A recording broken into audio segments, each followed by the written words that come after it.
Hey there, blues fans. John here with the Blues Guitar Institute, and this is your Tuesday Blues, where we take cool acoustic blues concepts and break them down into small bite-sized chunks. And today, we're going to talk about this one little hack that you can do to really help you understand your fretboard when you're in an open tuning.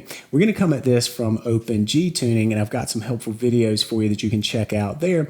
But the tuning, just as a very quick recap, is 6th string is tuned to D, then we've got G, another D, another G, B, and then finally a D. So it gives us a nice open G chord when we strum across all 6 strings.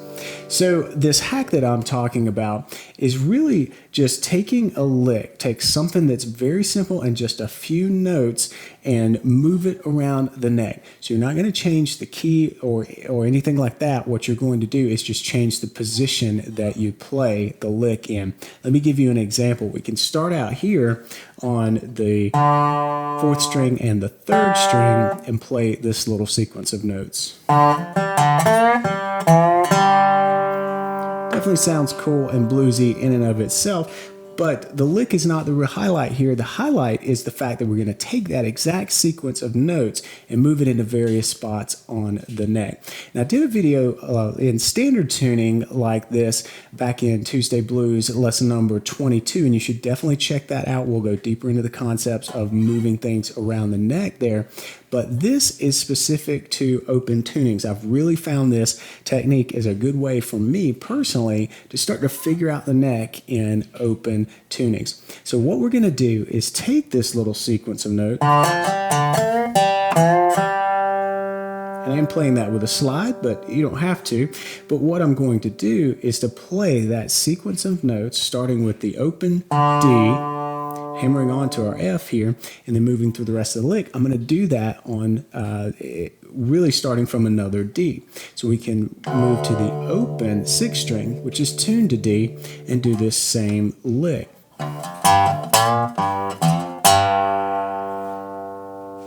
All right, and I know all we did was just move to a different string set there, but really think about what you just said. Musically, you said that these 2 strings, because we didn't change frets or anything like that, we did the same movement just on the 6th and 5th string.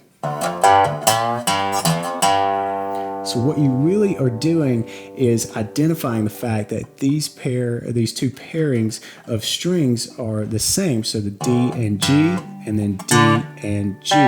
So you can really do your same lick, just drop down a string set down to 6 and 5. All right, that's cool, but what else can we do? Well, you can really kick this off anywhere you can find a D note. And here's a cool little spot, and it will get you out of that familiar 3rd fret area.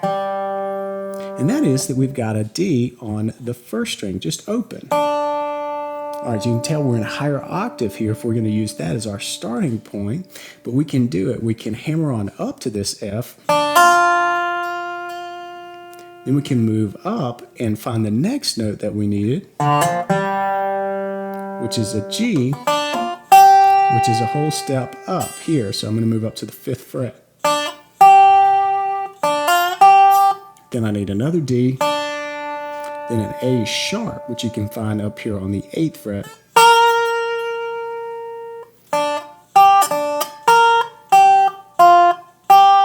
And come back to our F, and then G. And you'll find that when you play this same lick in this wildly different position here, we're really just climbing up the 1st string. You're going to do things with a little bit of a different inflection, especially if you're playing with a slide. All right, now let's find another D to really bring this home. And you can do that here on the 7th fret of the 3rd string. Remember, that didn't change in our tuning. That particular string is tuned to G, both in standard tuning and open G. So we've got that as a nice reference point. Now what I can do is kick off that sequence of notes. So we're going to look for an F next. And here we hammered on. But we'll just slide in and then find that G note.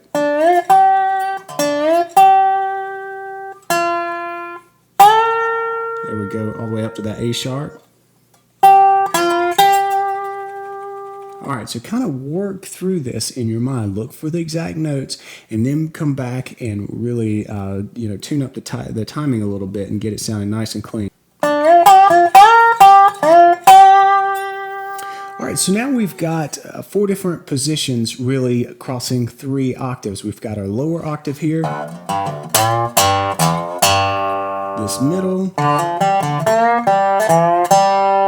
and then the last 2 are really in the same octave, but in wildly different positions. This one's stretching up the first string.